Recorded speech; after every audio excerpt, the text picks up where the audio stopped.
आजको सामग्रीमा हामी गुल्मी जिल्लाको बारेमा यहाँले जान्नै पर्ने केही महत्त्व र इतिहासका कुरा गर्नेछौँ। कफीका लागि प्रसिद्ध जिल्ला, विश्वमै दुर्लभ अगरबोटको खेती हुने जिल्ला गुल्मी।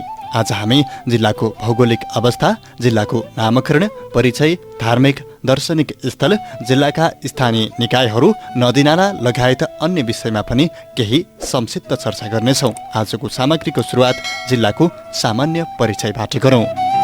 रेसुङ्गा, रुरु, रिडी जस्ता पवित्र ऐतिहासिक स्थलहरू रहेको गुल्मी महत्त्वपूर्ण पहाडी जिल्ला हो। सांस्कृतिक भाषामा सैनिक वा पल्टन भएको ठाउँलाई गुल्म भनिने र सामरिक महत्त्व बोकेको हालको गुल्मी क्षेत्रमा पनि लिच्छविकाल र मध्यकालमा सैनिक छाउनी रहेकोले यसलाई गुल्मी भनी नामकरण गरिएको हो भन्ने भनाइरहेको छ। पूर्वमा स्याङ्जा र पर्वत, पश्चिममा प्युठान, उत्तरमा बागलुङ र दक्षिणमा पाल्पा तथा अर्घखाँचीको सीमाभित्र यो जिल्ला रहेको छ। कुल 1149 वर्ग किलोमिटर क्षेत्रफल रहेको यस जिल्लामा 2068 सालको जनगणना अनुसार करिब 65,000 घरधुरी र जनसङ्ख्या 2,80,160 अर्थात् 43.18% पुरुष र 56.82% महिला रहेका छन्। जिल्लाका 75.5% मानिसहरू साक्षर रहेको विवरण तथ्याङ्कले देखाएको छ। राज्य पुनर्संरचनाका सन्दर्भमा 2वटा नगरपालिका रेसुङ्गा र मुसिकोट तथा 10वटा गाउँपालिका कालीगण्डकी, सत्यवती, चन्द्रकोट, रुरु क्षेत्र, छत्रकोट, गुल्मीदरबार, इस्मा, धुर्कोट, मधाने र मालिका सहित 12 स्थानीय तह कायम भएका छन् भने प्रतिनिधि सभामा निर्वाचन क्षेत्र 2वटा र प्रदेश सभा सदस्य निर्वाचन क्षेत्र 4वटा रहेका छन्। प्राचीन कालदेखि नै प्रसिद्ध नेपालको 4 धाम मध्ये एक धाम रुरु क्षेत्र पौराणिक ऐतिहासिक गाथा बोकी जैविक विविधता र प्राकृतिक सौन्दर्यताले भरिपूर्ण तपोभूमि रेसुङ्गा क्षेत्र, धार्मिक ऐतिहासिक महत्त्व बोकेका रुद्रापेडी, कुर्घा मालिका, श्रृङ्गाको श्रृङ्गेश्वर मन्दिर, लिच्छविकालीन चारपालाको शिवालय, शान्तिपुरको चक्रेश्वर, ऐतिहासिक दरबार र कोटहरू गुल्मी चारपाला दरबार, मुसिकोट, चन्द्रकोट, इस्माकोट, धुर्कोट, जैविक विविधता र प्राकृतिक सौन्दर्यले महत्त्व बोकेका मधाने लेक, टिपुरे लेक, दिब्रुङ दह, थाप्ले, कङ्की देउराली, सत्यवती, सालिमे दह, प्रकृतिको अनुप संरचना, विचित्र गुफा, सिद्धेश्वर गुफा, अल्पेश्वर गुफा, ग्वादी आदि यसै जिल्लामा रहेका छन्। यी स्थानहरू धार्मिक महत्त्वले मात्र नभई जैविक विविधता, पर्यटकीय स्थल, जलस्रोतको मुहान, तीर्थस्थलको रूपमा परिचित छन् भने सदरमुकामको शिरमा रहेको रेसुङ्गा क्षेत्र पौराणिक कालका ऋषि सरस्य श्रृङ्गा तपोभूमि हो। यस क्षेत्रमा हालैको एक संस्थाको अध्ययनबाट लोपोन्मुख 2 जातिको गिद्ध पाइएको छ। यस जैविक विविधताले सम्पन्न रेसुङ्गा पहाडमा प्रकृतिमा आधारित पर्यटन र अन्तर्गत साहसिक पर्यटनको विकास गर्न पनि सकिन्छ। विभिन्न जात जातिहरूको रूपमा सम्मिश्रण रहेको यस जिल्लामा जनजातिहरूको आफ्नै कला, संस्कृति, वेशभूषा रहेका छन्। लोप उन्मुख अवस्थामा रहेका यी सांस्कृतिक धरोहरहरूलाई आगामी पुस्ताका लागि पनि जोगाइराख्न हामी सबैको कर्तव्य पनि सकेको छ।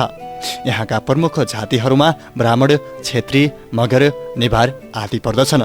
2068 सालको जनगणना अनुसार जिल्लामा ब्राह्मण 28.5%, क्षेत्री 23.1%, मगर 19.9%, कामी 9.5%, सार्की 3.4%, दमाई 3.2%, कुमाल 2.5%, नेवार 1.8%, सन्यासी 1.6%, ठकुरी 1.2%, अन्य 5.3% रहेका छन्। यसैगरी हिन्दू 96.78%, बौद्ध 2.78%, क्रिस्चियन 0.2%, इस्लाम 0.15%, प्रकृति अर्थात् प्रकृति पूजक 0.01% र अन्य 0.08% रहेका छन्। जिल्लाको पूर्वबाट कालीगण्डकी नदी बहन्छ भने बडीघाट जिल्लाको बीच भएर बगेको छ।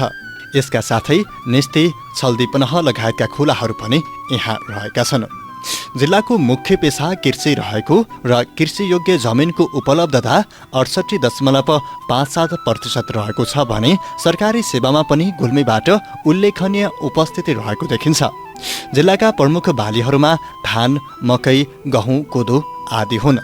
नेपालमा कफीको पहिलो व्यावसायिक उत्पादन भएको जिल्लाको रूपमा पनि गुल्मीलाई चिनिन्छ।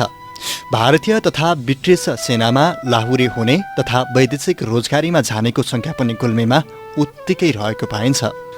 ग्रामीण पर्यटनको अवधारणालाई लागू गरी यस क्षेत्रमा रहेको गरिबी न्यूनीकरण गर्न यो जिल्लाले आफ्ना प्रयासहरू अगाडि बढाउन लागिरहेको छ। गुल्मी जिल्ला पहाडी जिल्ला भएकोले यहाँ व्यावसायिक खेतीको सम्भावना रहेको छ। नेपालमा पहिलोपटक कफी खेतीको सुरुवात गर्ने गौरवमय इतिहास बोकेको गुल्मी जिल्ला विदेशमा सबैभन्दा बढी अर्ग्यानिक कफी निर्यात गर्ने जिल्ला पनि हो। जापान तथा कोरियामा हालसम्म पनि निर्यात हुँदै आइरहेको छ। जिल्लाका विभिन्न भागमा तरकारी खेती, अदुवा खेती, सुन्तला खेती, ऊखु खेती, च्याउ खेतीका लागि उपयुक्त जलवायु र स्थलहरू रहेका छन्। निकट भविष्यमा रेडीमा गुल्मी, पाल्पा र स्याङ्जा जोड्ने 3 कुने पुल निर्माण हुँदैछ। गुल्मीको शान्तिपुर क्षेत्रमा यातायातको सहज र सुलभ सुविधाका लागि रूपन्देहीको सालचण्डी, खर्जाङ, तम्घास छोटो दूरीको सडक विस्तार हुने क्रममा छ। साथै जैविक विविधताले भरिपूर्ण पहाडी क्षेत्र भएकोले मौरी पालन व्यवसायको विस्तार गर्न सम्भव रहेको देखिन्छ। नेपालकै दोस्रो ठुलो व्यापारिक केन्द्र बुटवलबाट 115 किलोमिटर मात्र टाढा रहेको गुल्मी जिल्लामा उत्पादित वस्तुहरू निर्यात गर्न कुनै पनि समस्या छैन। हाल यस जिल्लाबाट बाहिर बिक्री वितरण भएका प्रमुख कृषिजन्य उत्पादनमा कफी, टमाटर, खुर्सानी, अदुवा, ऊखु, खुदो, मकैको बिउ आदि पर्दछन् र पशुपालन अन्तर्गत उत्पादित दुध पोखरा निकासी हुँदै आइरहेको छ। गुल्मी जिल्लामा माघे सङ्क्रान्तिमा रेडीमा नेपालकै सबैभन्दा ठूलो पर्व मध्येको मेला पनि लाग्ने गर्दछ भने रुद्रवेणी लगायतका ठाउँहरूमा गण्डकी नुहाउनेको भिड पनि लाग्ने गर्दछ। त्यसै गरी त्यहाँका मन्दिरहरूमा शिवरात्रि, वैशाख सङ्क्रान्ति, जनै पूर्णिमा, श्रीकृष्ण जन्माष्टमी, रामनवमी, विजयादशमी लगायतका पर्वहरूमा पनि भक्तजनहरूको भिड लाग्ने गर्दछ। यहाँ धेरैजसो मन्दिरमा प्रत्येक वर्ष साउन महिनामा लघु रुद्राभिषेक कार्यक्रम पनि सञ्चालन गर्ने गर्दछन्। यो जिल्लाको एक सामान्य परिचय थियो जसलाई हामी गुगल तथा विकिपिडियासँगै अन्यको केही सहयोगमा तयार पारेका हौँ। गुल्मी जिल्ला आफैमा एक प्रचुर सम्भावना बोकेको र रमणीय र पर्यटकीय स्थलको रूपमा परिचित छ। जिल्लाको विषयमा केही सामान्य परिचयको कुरा हामीले भर्खर यस सामग्रीमा देखाएका हौँ। यी यस्तै हजारौं अल्पसङ्ख्यक रूपमा हजुर हामी बस्दै आएको क्षेत्रभित्र धेरै धार्मिक स्थल लगायतका अन्य कुराहरू पक्कै पनि समावेश छन्। यो सामग्रीलाई पूरा गर्ने र सबै तहसम्मका हरेक सामग्रीलाई जोड्ने एक विषयवस्तुगत प्रसङ्गसँगै हामी फेरि आउनेछौँ। हजुरको नजिकै भएका र हजुरले जान्दै आउनुभएका अन्य धेरै प्राकृतिक सम्पदा र जिल्लाको विषयमा ज्ञान भएका कुराहरू कमेन्टमा छोड्नुहोला र जिल्लाको सामान्य परिचय स्वरूप यो सामग्रीलाई सेयर गर्नुहोला। हवस् त, आजको यस विषयबाट म बसन्त थापा आज्ञा चाहन्छु। नमस्कार, शुभ समय।